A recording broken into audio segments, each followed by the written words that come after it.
You guys good? Yeah? Okay. All right.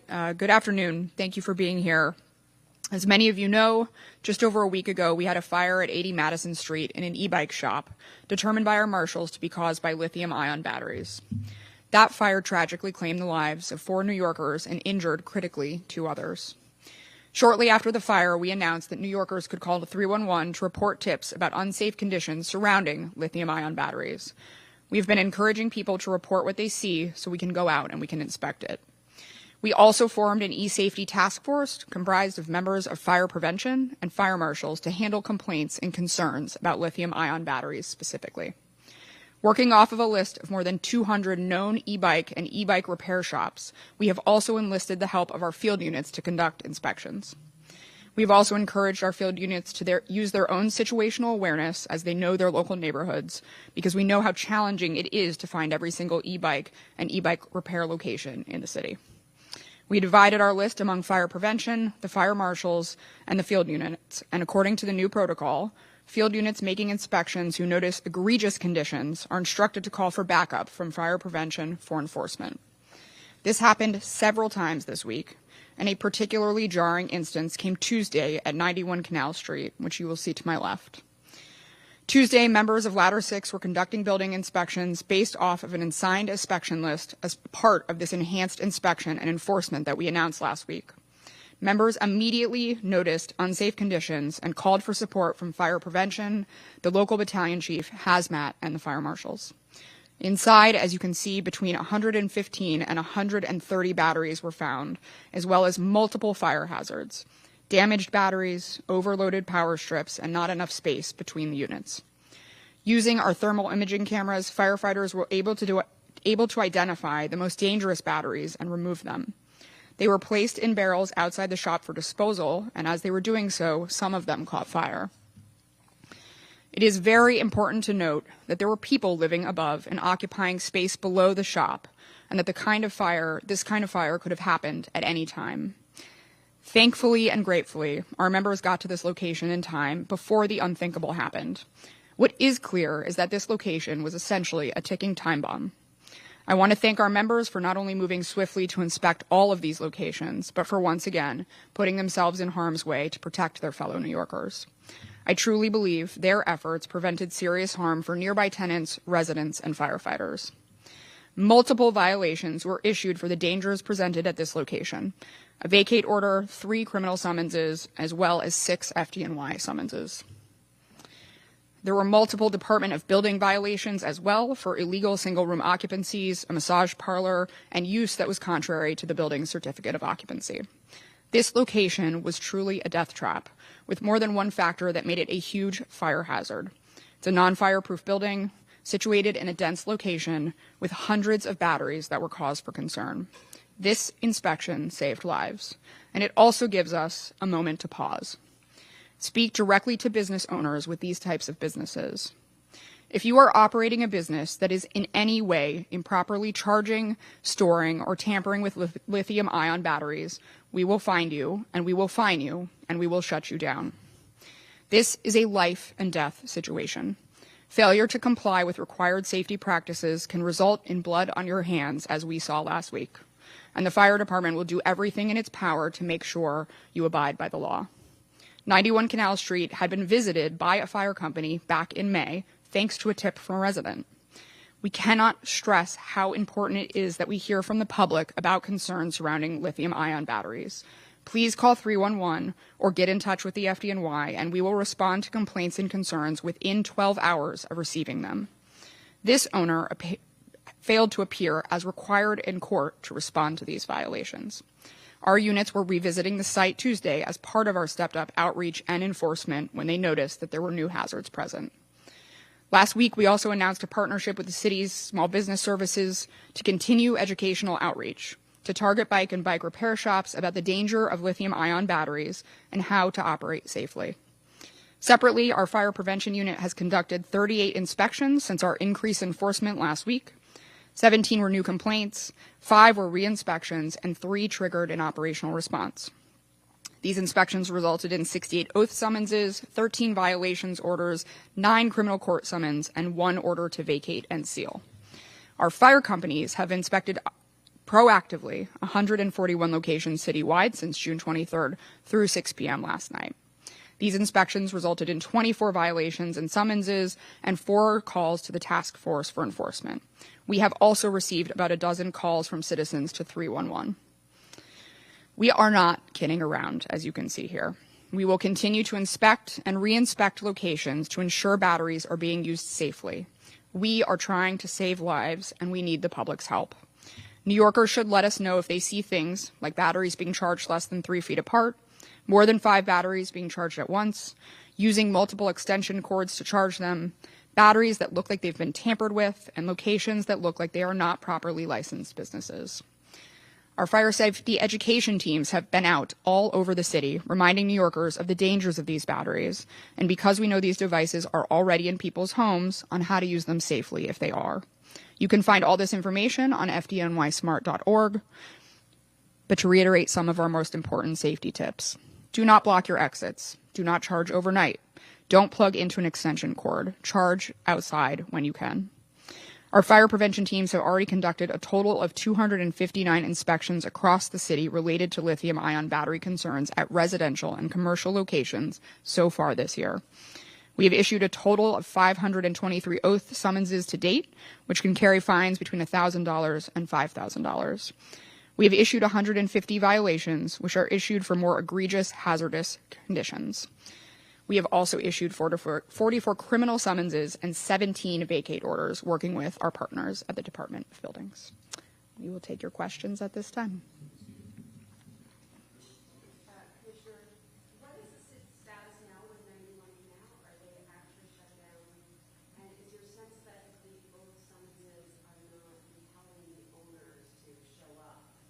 What other sort of reinforcement or laws would help you? So I think the criminal summonses that we've been issued are important. I also think most importantly at all, owners should know, and I hope they will now know, that we are showing up and we are showing up regularly, that they will not be able to continue to operate. I will let the Chief Fire Marshal speak to the address and what's happening there now.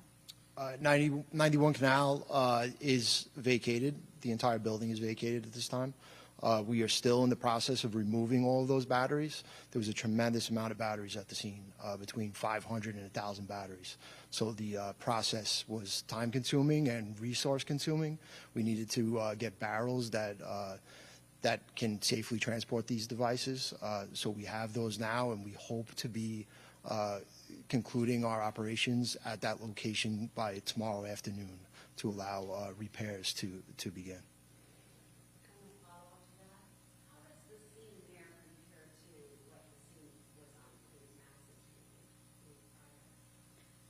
I mean, one was proactively investigated, right? So gratefully, we were not encountering a large volume of fire or residents at risk. They did catch fire as we were bringing them outside, but the members were prepared for that. But similar conditions existed, right? In both cases, these had been inspected and people had been told to change the way they were operating. In both cases, they did not listen. And you saw many of the similar violations, batteries that had been tampered with, which are particularly dangerous, batteries, too many batteries, too close together, extension cords, many of the same dangerous conditions existed in both. But in one case, we got there, gratefully ahead of time. I have a big picture and a small picture. Macro. Okay. So macro, let's do that first. Okay. Local law 42 goes into effect March 20th. Mm-hmm. When is the first time you guys issued a local law 42 violation? Do you know the answer to that? We've issued just a few of those violations. It's been difficult for us to determine when these batteries are being repaired with second-use batteries. So we are investigating that, and we are currently enforcing that. We've issued several violations from that. I don't have the exact date on when. Can I? Did you issue any before the 80 minutes? I don't know the answer to that, but we can get you that. Can I give you a macro answer to that, though, that we have? One thing we've discovered with this is that these operators are staying ahead of the law or quickly changing their business practices to get around these laws. And so, as the Chief Fire Marshal just said, when we passed that law, we had previously been seeing batteries that were obviously tampered with. And what the marshals are now seeing is that they've found a way to hide that tampering. And so we are in active conversation with both the city council and the federal government about how to get ahead of that, because we are seeing that as soon as we passed that law, people found ways to hide the fact that they were tampering with the batteries.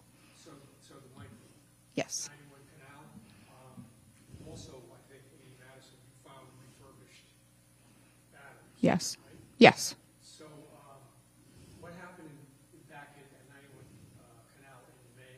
Did you find refurbished batteries back in May?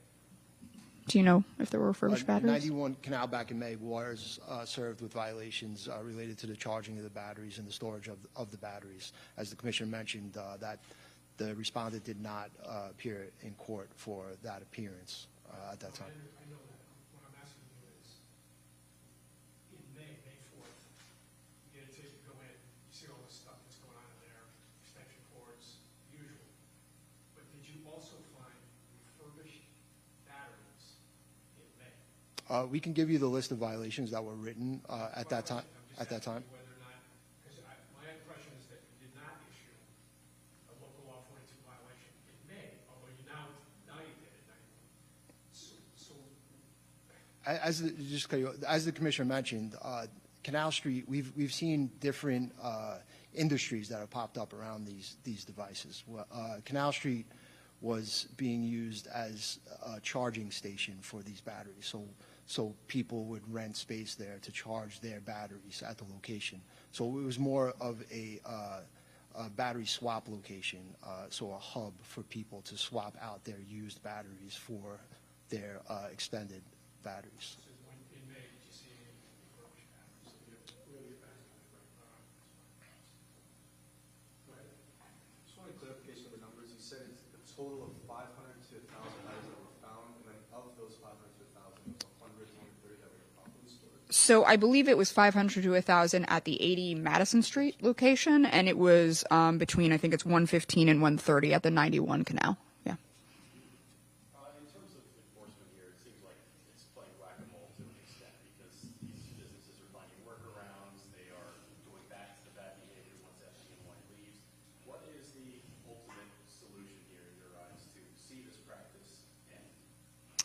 So I think this is something we've already been doing, but have to continue to be incredibly vigilant about. To your point, we have to come at this from all directions. It's very clear, to your point, that even as we've done education, which we should, even as we've taught folks to operate safely, they continue to go back to this behavior, and we continue to see these popping up, presumably because there's a market for it. So I think it has to be everything. It has to be education to get to those businesses that want to operate safely. It has to be increased enforcement. And I think that you've seen that here. Initially we wanted education to help folks operate legally, but it's very clear some folks are not doing that and are purposely trying to find ways around these laws. And so we are stepping up our enforcement incredibly, both in terms of the summons we're writing, criminal summonses, but also just, them knowing that we are, we're watching, right? The public is watching, and we are showing up at these locations. And then finally, I would say, the different laws that we've passed and the advocacy we've done at the federal level does need to, come into effect, and we are still aggressively pursuing that. I'm going to be in Washington, D.C. on the 27th of July, testifying in front of the Consumer Product Safety Commission, and I'm going to be speaking about some of the things there that I think are the long-term solution to this, things like batteries that can't be tampered with. But I do think, as I've said before in many of these press conferences, one of my biggest concerns, which both of these locations highlight, is that even if these were all regulated tomorrow, they are already here.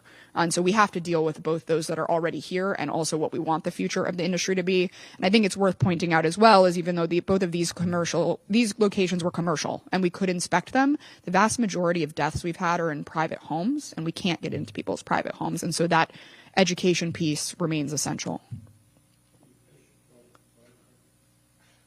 I believe 91 Canal probably, it looks like they have residential above, because I see the sign that says Yeah. for rent. Yes. So obviously, that's very similar to what happened in Madison. Isn't it possible for you to just go out and look at every single one of these places? How many, I think you said Yeah, I can give you the exact numbers, but yes. Have residential apartments, if you know. That's a good question. I don't know that. We may know that. I can look at that. I don't have that number in front of me. I agree those are of particular concern, especially this particular building is a non-fireproof multiple dwelling with residential above. We have long said that that's one of our greatest concerns. And as you mentioned, we are trying to get to all of these. Not all of them are operating legally. So we are looking both at proactive lists that we already have of existing bike shops. We're looking at places where we wrote violations, whether that place was legally operating or not. If we wrote a violation, we're visiting it again. And then we are doing surveillance and asking the public to call for that reason, because these are popping up in places where they may not be registered. We may not know it's there. But our local companies, I will say, know their area particularly well. This is a case where the local company is down the street. So we are asking our local companies as well to, observe their neighborhood, and if they see these pop up, to inspect them. Is it possible to get that number? Yeah, we can look at it, see if it tells us what kind of dwelling it's in. Yeah. This kind of intervention that you did a few days ago, how come you weren't able to do that in May? Were you legal thing? No, I mean, we had been doing this. Our marshals in fire prevention have been doing this sort of, surveillance and inspection. But what we're seeing over and over, despite, the warnings that we've given New Yorkers, despite the violations that have been written, is people are returning to this. And so we, are seeing that we have to be much more aggressive. We have to let people know that, they are going to see us. They are going to get more serious violations. They are going to be shut down. It is clear that from a couple of these recent incidents that it hasn't been enough to educate. It hasn't been enough to write a violation. We have to let these shops know that they must operate in a safe manner. And if they are not, we will be back and we will shut them down. Yeah, just to reiterate again, this is a matter of safety. It's a matter of safety for the public. It's a matter of safety for our firefighters who, as you've seen these fires, they're incredibly dangerous. They involve a huge amount of fire. So when it comes to your private residence, please visit FDNY Smart for tips, but please follow basic safety advice. Please don't leave these charging overnight. Please make sure you have a certified battery. Please make sure that this is not between you and the only exit to your apartment. And if you are a shop owner or a small business owner, please make sure you are operating safely. You can see from both of these incidents how incredibly dangerous this is, that you can have lives and blood on your hands if you continue to operate not safely. If you need help learning how to operate your location safely, both us and SBS are available to help small businesses educate themselves on how to do this safely.